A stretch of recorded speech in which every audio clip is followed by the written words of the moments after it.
Hello, my dear friend. I am Sylvia Hartmann, the creator of Modern Energy, and our topic today is I am immortal. Why your immortality matters. Interesting topic. Don't know how many views we're going to get for this, but if you know anybody who might be interested in such things, do like and share, because I think this is information that many people would really find rather valuable if they could hear it. Okay, so immortality. Yeah, it's an interesting topic, but it's really important because, as you know, I am interested in raising people's energy levels up the modern energy chart, and particularly the energy average. And among the core reasons why people are so down on the energy chart in comparison to other creatures that dance around in the world as we know it is because of the fear of death, of course. Of course. At some point, the young squirt figures out that people die. It's totally not explained in any kind of way that would make sense to the child. It's terrifying, the whole thing with becoming worm fodder and skeletons and skulls. That's all that's left of poor Yorick. It's a terrifying thing for a child. And every child that goes through that at some point. And this is sort of a point, if that's not handled correctly or intelligently, that severe stress begins to descend upon a human incarnation. Now, in the olden days and in some places in the world today, it's okay because you have a religion and that teaches you that if you do A, B, and C, then you get to live forever, you go to heaven, or you just follow this prophet or follow that prophet, and that'll do it. You'll get into heaven and you're not going to just be extinguished after you die. And if that's sort of solidly entrained from early childhood, then that can really help people stay much more energy rich, because that problem with the immortality is resolved in that way. For modern Western people and people who have modeled themselves after the Western way of thinking, however, this is not the case anymore. And now here is something that I really will have to say out straight out. Whether or not people are immortal in nature is really neither here nor there. What I'm interested in is the effects this has on living people in the real world when they don't believe in an afterlife or in immortality, in that the soul will go on. This is chronic stress. It is chronic stress that is not highlighted, that is not talked about, that is not dealt with. That's a real, it's a can of worms, the whole dying, death and dying thing. And also the sort of the run-up to the whole death thing, of the pain and suffering and iniquities of old age and all that. It's a horror show, and it just gets worse the older a person gets, unless something is done about it. And this is really, we're talking about conscious beliefs here. So if you don't believe in an afterlife and you don't believe in immortality, I would strongly suggest that you change your mind and start adopting that as a thought model pretty much right away, because that really is going to calm a lot of background stress that you could never put your finger on where that exactly had come from, and all the various traumas that you might have dealt with or not, as the case may be, were never quite the right fit for this everlasting background stress. So I'm going to ask you to adopt the concept of immortality and to actually say, I am immortal, and then we can discuss how we get round to the fact that you can actually start to believe it.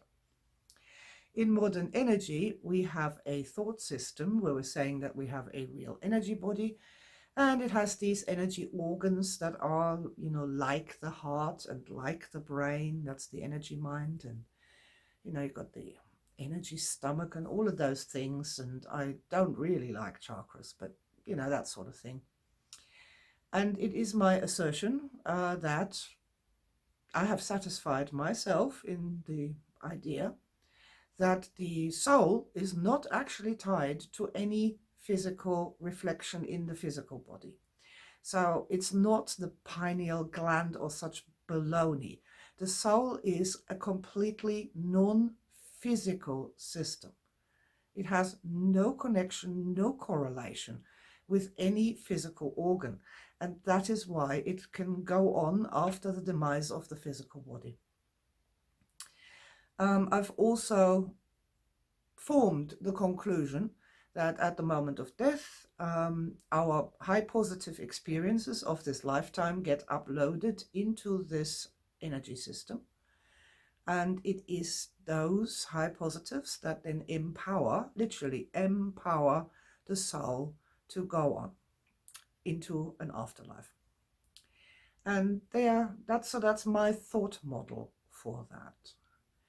And if you'd like to embrace that, by all means, I offer it to you because it is logical, it makes sense, and it sort of tallies with what the prophets have been saying all along about how this works, is that there is a part of us that can get into the light, but in order to get into the light, you have to be kind of a good person.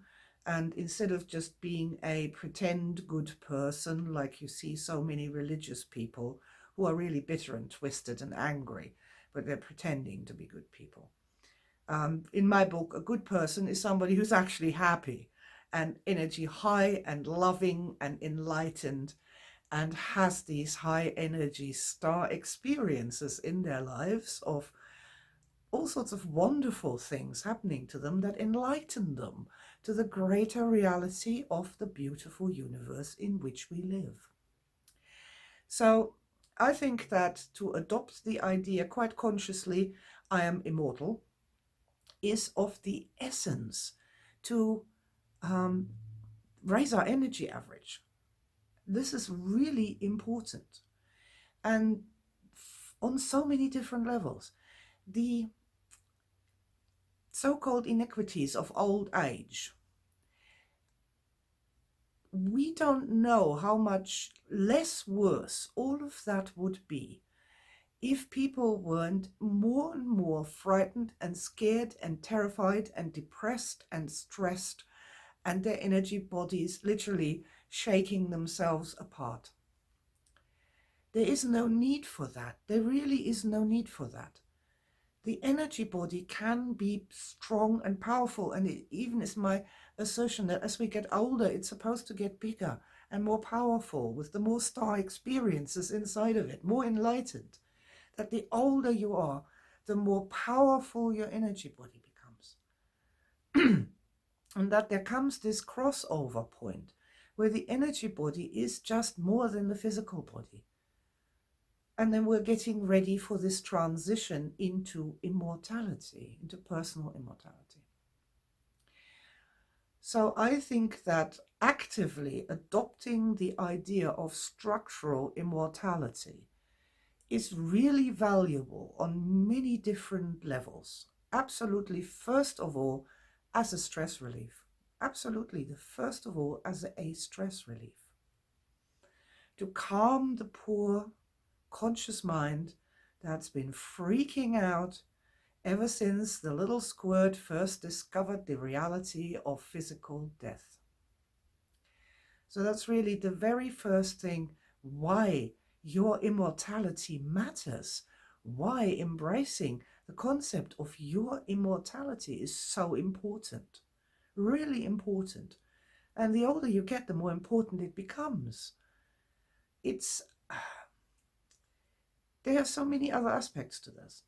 Like other things that really bring the energy system down is bereavement. We have lost a person. They died.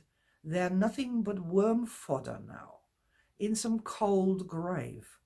This is so stressful for the energy body when we think that way. So stressful. I had a client once who was had been hospitalized many, many times because her small child died, and in the night she would hear the small child crying from the grave, and it had been going on for years. And I said to her that the child's, I just said this to her. Her child's not in the grave. The child's body is in the grave. The child's spirit is in heaven. And this one change in language, in thinking about this, you know, that it's only the physical body that's in the grave. What the essence of the child is not in the grave. It's gone on. The soul has gone on. And this soothed the woman so wonderfully. And then she didn't dream that anymore. It's the effects our conscious mind has on our energy body, our emotions, our functioning is epic, absolutely epic. And the idea of the old religions to try and meditate the conscious mind out of the way is the greatest cul-de-sac humanity has ever ran into. The conscious mind is exactly what is the difference between people and monkeys. And to call the conscious mind a monkey mind is a 180-degree reversal of the truth, because the conscious mind is exactly what the monkeys do not have, but us humans, we have it. We have a conscious mind. And we need to learn to get to grips with that and use it in a positive way. Instead of like somebody gives you a hammer, and instead of using it to hammer in nails and build a house, you just bang your head with it. What is the point of that? So this thing with the immortality and the conscious mind is hyper important. You can't just say to conscious minds, oh, you just have to believe it's true and that'll do it. That conscious mind won't do it. It has questions. It wants questions answered about this. How does it work? Where do I go afterwards? Good question. I believe that there is an afterlife after death, which is very much like being in Sanctuary, and that doing Project Sanctuary or Supermind is an excellent preparation for the afterlife of the soul. I think it's an excellent preparation, and we can do that now. Plus, it's extremely interesting and educational as well. So that's a great thing to do. But I mean, just basically, I would invite you and really encourage you to say to yourself, I am immortal. I am immortal. I'm more than my physical body. I have an energy body. This energy body has an energy centrum. That's the immortal soul, which is not part of the physical body or tied to the physical body. And when the chakras collapse, that energy system can go on. I am immortal. And literally, and this is literal, get your head around that you are immortal. And that this life isn't all there is. See, that's the next thing. If this life is all there is, and you get to be, I don't know, 60, 70, 80 years old, and there's all this stuff you haven't done, and all this love you haven't had, and all these things that you haven't finished doing, it gets more and more depressing. But if you think in terms of this life just being a part of this longer pathway, and so we have our star memories, our star events here in this life, and then it goes on to the non-physical afterlife, and we'll have more star events there that will teach us more things and different things than what we've learned in the physical reality. And so it continues. It's an unbroken line of star events that is a super concept in terms of I am immortal. Now, every single person can sit themselves down and can address their own thoughts on this topic. And I highly invite this.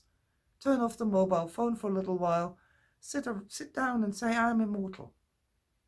If you're fond of energy tapping, energy tap around. Sequence, I am immortal. And notice what that does to your energy system. going back to the idea of there being more than just this life, more experiences awaiting in the afterlife, this also takes a huge amount of pressure off this life to fulfill absolutely everything every life in every universe, in every incarnation could ever possibly fulfill. It takes that pressure away. This is not your only chance, not your only throw of the dice. The universe is so much more loving than that. It gives us time to evolve. It gives us all this tremendous amount of time in this lifetime. And then beyond this lifetime, it simply goes on. Unbroken, unhindered. It's not some great catastrophe or cataclysm. You simply die and get on to the next level, just as you would be in a computer game. You complete one level, you get on to the next. This is hugely stress relieving to think that way. It puts so many problems into perspective. It alleviates so much fear and uncertainty and freakouts and overpressure that we've put on ourselves to when we thought that this was the only life we'll ever lead. It creates space. It creates expansion. It creates possibilities for the future that simply didn't exist before we considered that we are immortal. This is why your immortality matters. This is why it's important as a conscious thinking human being to find a way to not just believe it, but to know it, that our souls will go on. And that is really quite important for human beings, and especially for modern human beings who are not just blindly following whatever they were told from the cradle to the grave, but who are thinking for themselves. And the moment we start doing that, thinking for ourselves, we have to take responsibility for what we're thinking and how we're thinking about things, and to really realize that the way we think about things is in the end the key to our personal happiness and to having a really good life in this lifetime. And that's what I wanted to close with. In the concept of star matrix, which is that only the highest positive events in this lifetime actually count to make up your life, to make up your self-concept, to explain you as a human being. And that this is a star line, and that this star line of high positive energy experiences continues in the energy-based afterlife, where we are not physical anymore. This future orientation gives us our future back. It gives us our future back right now. It gives us our future back when we get very, very old. It just gives us a totally different way of thinking about and organizing our lives.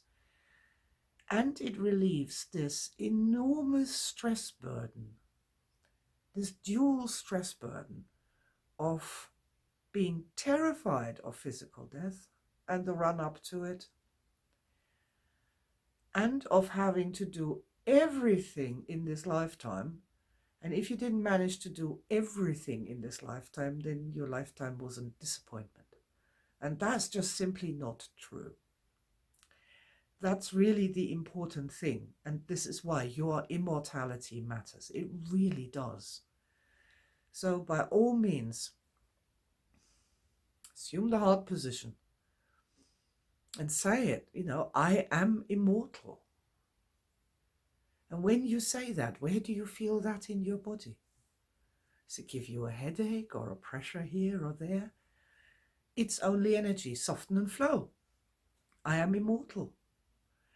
I am immortal. You are immortal. Everyone is immortal. And this is another one of those examples of the homeless person who somebody put $1 million in their bank, but they didn't tell them this. And so the homeless person dies in the gutter, freezing cold, one chilly December night. You know, I believe absolutely, and based on my lifetime's research, I know that the soul will go on. That we are really immortal, really are. Not physically immortal, but who we are is immortal. I got to this, and I invite you to really take this under consideration, to really think about it, to feel about it, use modern energy work on it, and in the very high energy states, +10, you know that I'm right. And it's only as we're going down the energy chart and into the stress states that we get more and more disconnected from the fact, yes, we have souls, and yes, we have the potential to be 100% immortal. Thank you for listening. I hope you enjoyed this. Please like and share, leave me a comment. And if you love what we do, please join the Guild of Energists and support us in our mission to make the world a brighter, happier, and a more logical place. Your immortality matters. Bye.